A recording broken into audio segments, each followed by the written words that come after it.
na rola la takuna. Na rola la takuna donc c'est le 30, le 29 na rola la déjà pour na bilengi wana la on kala donc tellement ngala on sangate. Mingi vraiment ouais rançon hein. Le roi de la forêt. Le roi de la forêt donc tonton protégé par maman bisabi somo. Donc yende muto somo. Donc yema sora zawana et salanga bien somo quoi. Elle était le 30 juin. Donc il y a le 27 non zaida kuna pour mikangela da place le 27. Le 27. Oh. Pour naza le 28, le 29, le 30 jusqu'au écouter la ande kuna. Ezaka te le 30. Ba continuer. Bazongisa na bolingo entre bango nde bazaki liboso. Bazongisa bolingo. Pe en plus, basela bisota ba bord moko batikela bisota ba souvenir. Ata bozo. Ba zonga bango esika mote mais basala moi ndule mo boyesa biso mo ba c'est bon quoi. Et tu viens na ngawera yo vraiment na habité. Yo viens na nga masolo ya kati. Nde na lela yo na krako ya fou. Na kraka yo na mona posono ko tanga miel. Tanga miliki. Mukono mono mais non mono ra les 30. Papa chéri mina dama donc. Nazala fanatique no makasi. Donc ngama za fanatique à BCBG. Donc il faut ngai na kuya na concert wana ka pona yé kaka pona donc pona kaka papa chéri. Moi je souhaiterais peut-être que nous esukaka na koza concert si bakoki ko salela biso ta disque moko yetika esu histoire.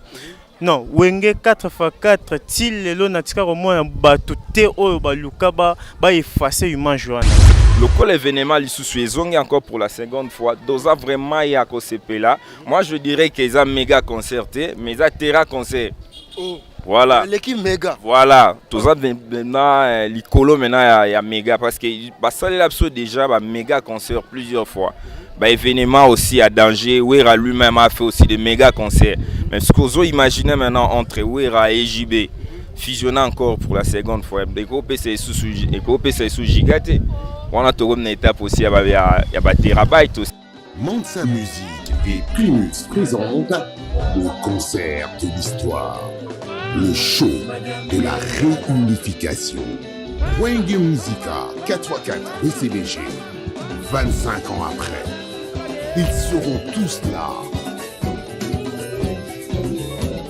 Le 30 juin 2022 au stade des Martyrs à Kinshasa, venez vivre le show de l'année avec les anges adorables.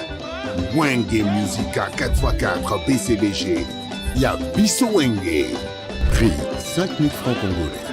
Ouverture des portes à 10h. Infoline 09 00 11 51 16. Une production Mansa Musique. Venez découvrir Lens by BBL, des lentilles de qualité supérieure Hydrocore valables 1 an. Possibilité d'envoi à l'international. Sublimez votre regard avec Lens by BBL. Rendez-vous sur Instagram et Facebook sur le compte @lensbybbl_kin. Nous sommes disponibles sur WhatsApp au +33 7 56 93 93 24 pour le service en France et au +243 810 608 515 pour le service au Congo. Pour l'achat et la réservation de vos futures lentilles. N'a pas d'âge, c'est là toute personne qui nous regarde à ce moment, c'est votre jeune journaliste d'investigation Enoch Bint. Alors, très chers fans, le collabo messana pour être beau, c'est informé en temps réel. Alors aujourd'hui, qu'est-ce qu'on va faire? Je suis aux alentours du stade de Martyrs. Juste pour tenir ça la micro-baladeur, je vais poser quelques questions par rapport à la préparation de la Bakinois. Nenge Kaniba cause la concert ya Wenge 4x4 bon chic, bon genre. Là je vois les 4 administrateurs ya Wenge, je vois Weranson, Didier Massela, JB Piana ainsi que Prince Alain Makaba. Alors Bakinois bako kanisani, li kanisia Bakinois zaini par rapport à concert wana. Est-ce que ndenge balobi que non na concert wana bako diviser recette ko kota pour te ba tchango na ba pesa ngo basi ya basoda ba motiver ba FARDC ba FARDC. Est-ce que ba kino na concert wana bako lata ba Pentagone, est-ce que kozala comment? Et aujourd'hui avec mon caméraman que j'aime beaucoup Kevin Lewi, avec lui on va sillonner la ville province de Kinshasa. Bien sûr, je précise, nous sommes dans la ville province de Kinshasa, dans la commune aussi de Kinshasa, précisément dans le quartier Ngouaka. Alors on va poser des questions. Il y aura des gens qui vont parler. Merci beaucoup Kevin Lewi. Big up aussi à toi pour ton idée. Nadette Ebo Makumabo, il y a une très belle dame. Je te salue. Alors Kevin Lewi, on y va. Motendo. Oui, Mote.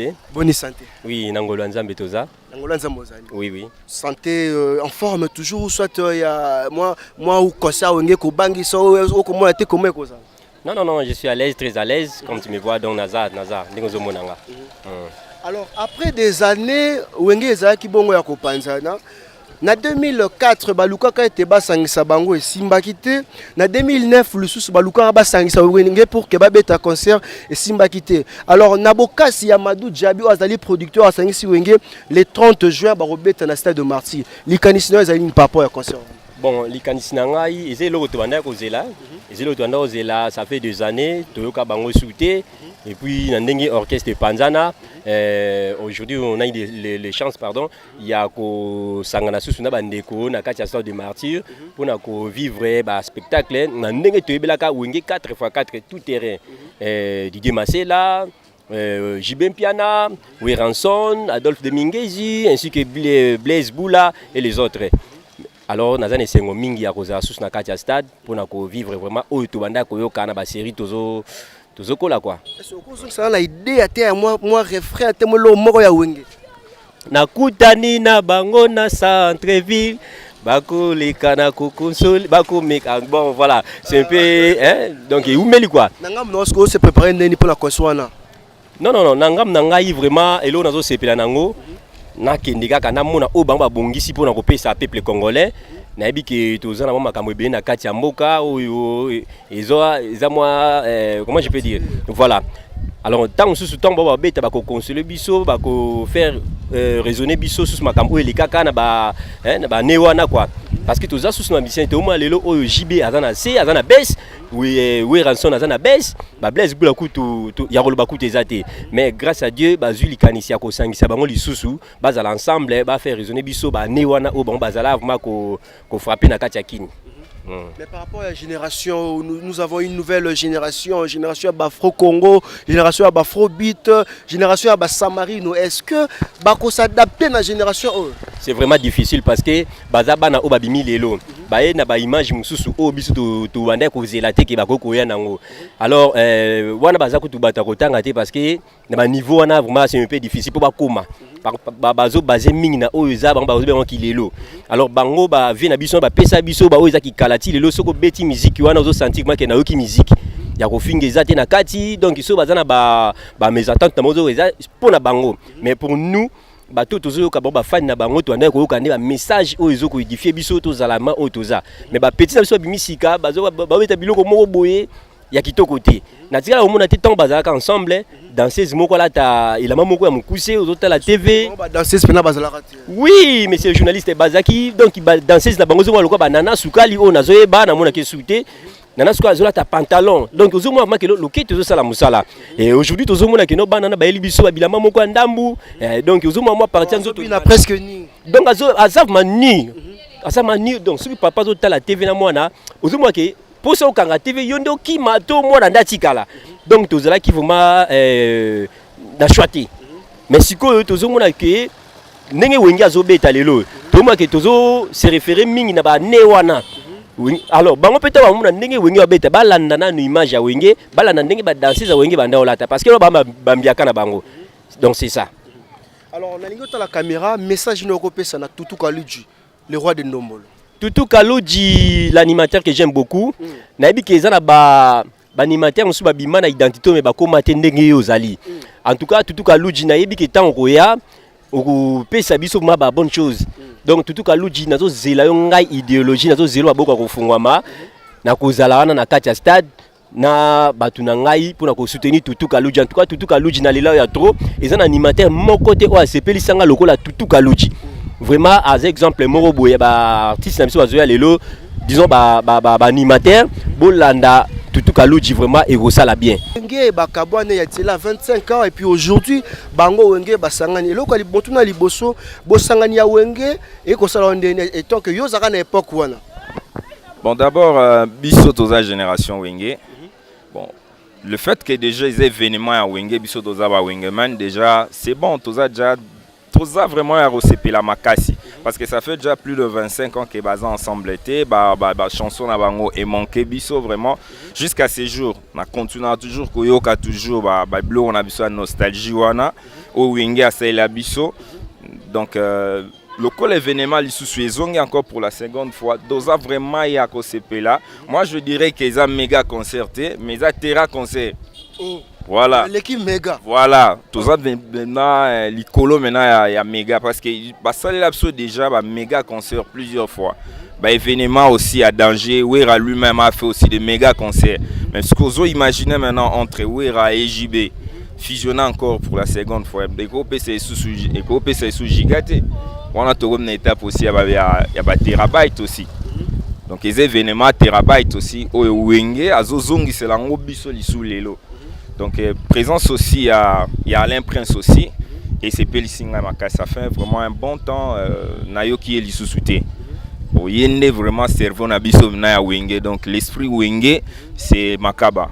Mais pour nangai. Nanga muna osiko comment qu'on s'est préparé pour na concert wana.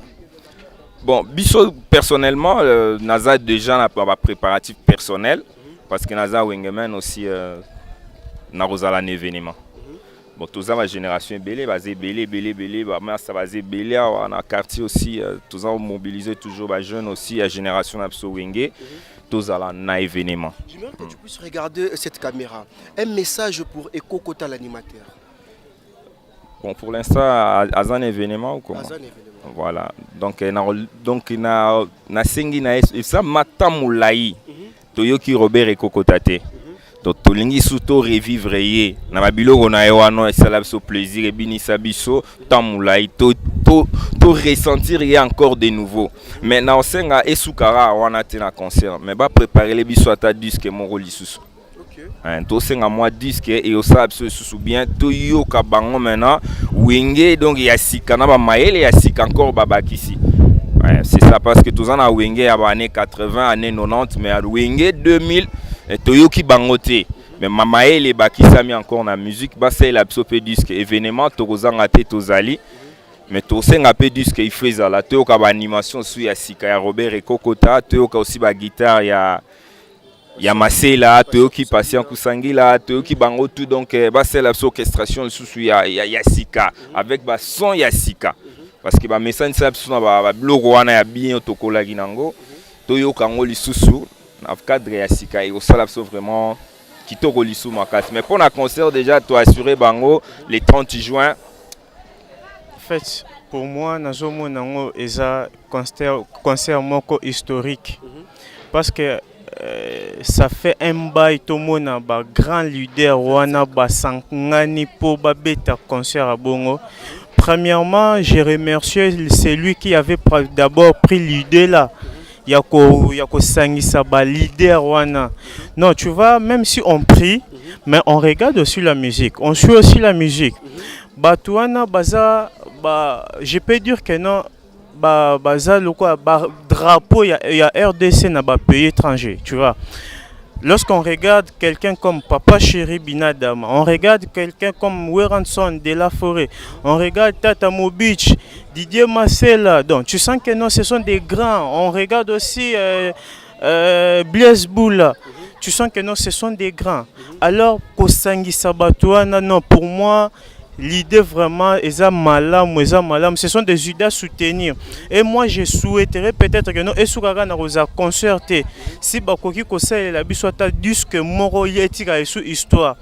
Non, wenge 4x4 til lelo na tika romo batu te oyo baluka ba effacer image wana. La majorité ya ba jeunes aujourd'hui surtout ni bango ba biso que no biso to bana wenge. Oui, je suis fan de Maestro Fabregas. Mais nabi que non Maestro Fabregas est un produit. Baza ba descendant ya Wenge, tu vois. Wenge lelo oyo et pesa ba jeune et belé pour sa musique. Je sais que non, avant Bango, il y avait nos grands comme Pepe Kale, Lutumba, mais lorsque Wenge frappa qui à l'époque, tout azaki d'accord. Alors que Sangana na Bangoana, et ça vraiment idée moko ya malamu et ça prouve que non l'unité et soukate na rozana musique et ba congolais biso tout sangana tous ensemble pour na ko sur pe bitumba oza na est. Bon sikoyo par rapport à concert wana, moi je souhaiterais de ma part habillement na bango bala tata zonkion, tu vois, et représenter quand même ata phare DC bande moboé potala kaka bande wona biso wana bazokufa kuna na est. C'est vrai. Les lots oyo biso na Kinshasa oyo s'est passé vraiment na est to vivant mais ce sont nos frères congolais, ce sont nos sœurs congolais au bakufa kuna. Alors je souhaiterais que nous tombe maman non seulement en ambiance mais tous à la peine au cœur avec bande wana biso oyo baza na est. Mais sinon pour un concert ils ont vraiment concert moko historique, ils ont concert moko donc au congolais to bandaki ko s'attendre un événement moko ya boy.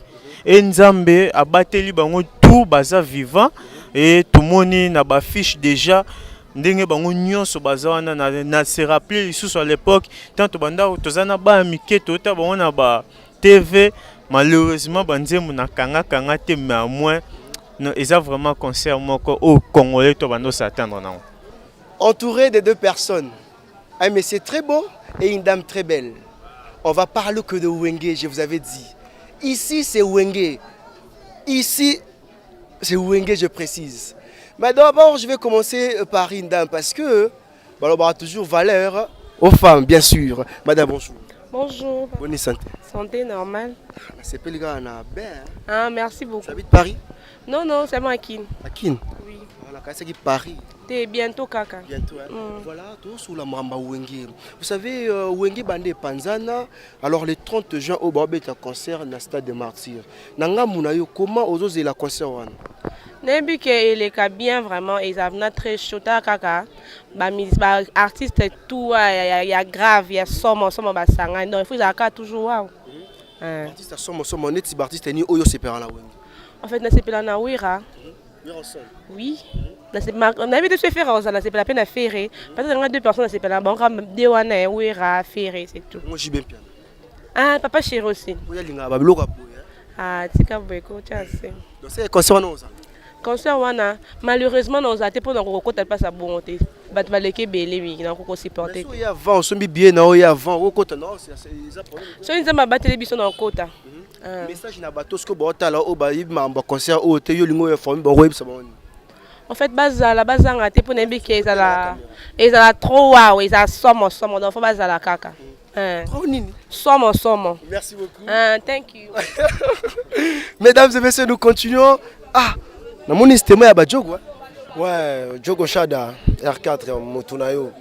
Ouais. R4 Mutunanga to beta masolo ya Wenge. R4 le 30 juin au Wenge 4x4 bon chic bon gère beta concert na stade de Martyrs. Nanga Munayo oza vandi pembeni na stade de Martyrs yo ko zilondeni. Est-ce que au côté déjà na ba 5h au la kuna de ton côté ko se préparer pour la concert. Tenga vraiment là préparé à grave parce que comme on a elengi ya boy tout monde on sukala to yoga musique ya bongo sukala dernièrement na to kata makino ya danse ba do nzembo moyo wana do on a linga mingi na loba te pour bon iba ngamo on a envie fera kuna na rola la takuna na rola la takuna do so ça le 30 nga le 29 na rola la déjà pour na bilengi wana la on kala do tellement nga la sanga te. Chacun de nous a une préférence na ya tout à se plaire makasi. Alors na Wenge no mona bon bazara bango belé bongo. Préférence na toi soit mutuni na zara yo se plaire na mingi. Ah mingi vraiment Weranson hein. Le roi de la forêt. Le roi de la forêt donc. Tonton protégé bas. Maman biso bi somo. Donc yende mutu somo. Donc yema sora zawana et salanga bien somo quoi. Donc ma kine ko katana donc tant na mona wera déjà somo kaka. À l'époque où on a bana ko za toujours na ba concert ko kota m so ça na ba tracteur m so na ngambu na yo. Ceux qui ont pesa idée au wera so na ko kota na podium na ko kota na onde. Ah bon pour nga vraiment idée ça parce que tu es bi ve azamu tu as surprise et yo lo ba wala l'avion bo ila muso na vélo donc ton message derrière la blog a fait na biso ya wala na benge somo et donc idée vous me ça côté parce que ve azamu tu as surprise to cela ba moto bo va côté le lo mususu to cela nini bo ve a na système ndeke donc ve azamu donc mystique ya wana bi que non na kozala na pour na vivre ba spectacle on a kala trop. Ah, concert on a vraiment ça un plaisir makasi pour ça ka ekomaka ata lelo pour tozela ngo ya trop tozela zela trop tout monde a mais lelo vraiment comme réalité le 30 juin donc nga le 27 non zaida kuna pour mikangela da place le 27 le 27 pour naza le 28 le 29 le 30 jusqu'à écouter la ande kuna donc avant déjà avant 3 jours de mi côté là mi côté là de pour ba musicien no ba beta wana ba pa ba musicien préféré na ngai ya na kraka bon makasi to comme mona trop bon yembaka na bango bakabwanaki sikoyo bazongi esali base bon mais sikoyo bamiziki ya mikolo oyo ezosepelisa su monde te mokili te ndeti bamusicien badanseuse bilamba bazolata okotala miziki wana na bana te babiloko bolata babeti trop de bêtises na munoko mais autres ozwi banzembo na biso ya kala na banzembo ya mikolo ezaka différent pour banzembo ya sikoyo oyoka ba bêtises moye monta devant bande ezate mais banzembo kala oyoka ke oye banzembo epeso na conseil sikoyo to sa photo zela kaka chour ezate to craquer yango pena makasi mais conseil nga na osenga nde bazo beta les 30 ezaka te le 30 ba continuer bazongisa na bolingo entre bango nde bazaki liboso bazongisa bolingo pe en plus basela biso ta ba bord moko batikela biso ta ba souvenir ata bozo zonga bango esika mote mais basala moi ndule mo bo esa biso mo ba c'est bon quoi tala kaka alors tala caméra pesa moi message na wera nsona ko tolo siko ndeti vie na nga wera yo vraiment na ebite yo vraiment vie na nga masolo ya kati nde na lela yo na kraka ya fou na kraka yo na mona posono ko tanga miel tanga miliki mukono mono mais no mono ga le 30 vraiment yinda vie na lela fort na bike o décevoir bisoté pona part na yo tozaka na ba récite belé quoi protéger base.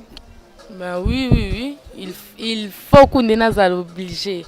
Pour dans Nazala fanatique, il y a JB, Wera, donc ils sont obligés Nazala. On somba bien dans côté. Non, somba. Alors, et là, on est motivé pour que vous en la carte concert. Et là, on est motivé que vu que na musicien congolais na biso makasi. Donc eloko ezo motiver nga vraiment yango wana. Alors tant que JB ta la caméra, moi message na JB mpena po akotala la mitu. Papa chéri, Minadama.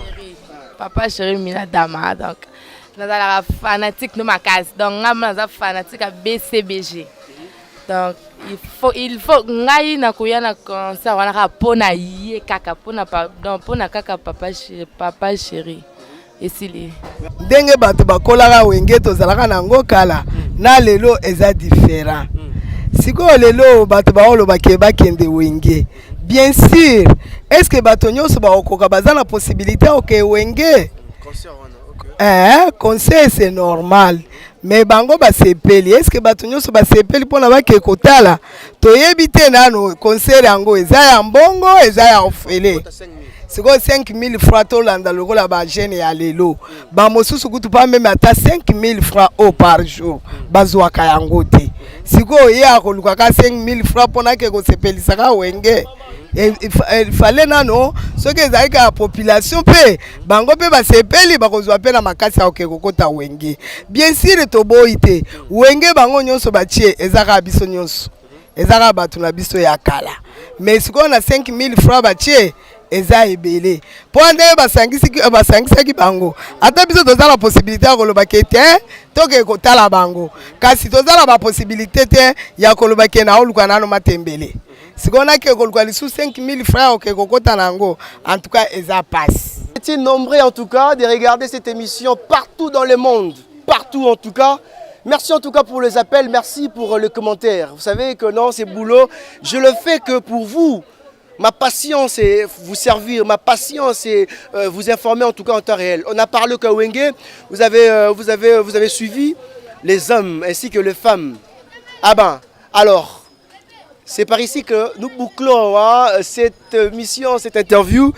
Mais bon, je ne peux pas clôturer cette émission, dire un grand merci à toi derrière la caméra comme ça, je vois Kevin Leu, je te salue en tout cas.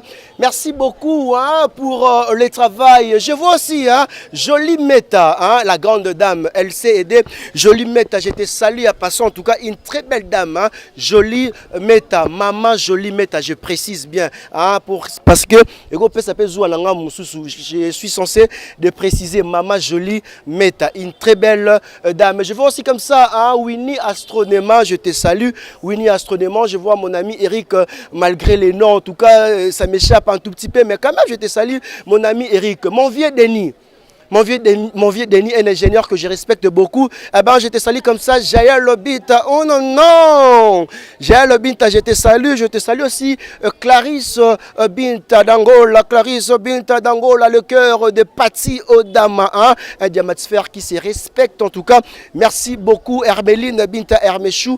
Hermeline Binta, Trayel Kakoukou, Emmanuela Mupanda. Oh non, non! Depuis Angleterre, je vois comme ça. Mère Yes Bomolo, un ami Kaka m'a dit d'abord.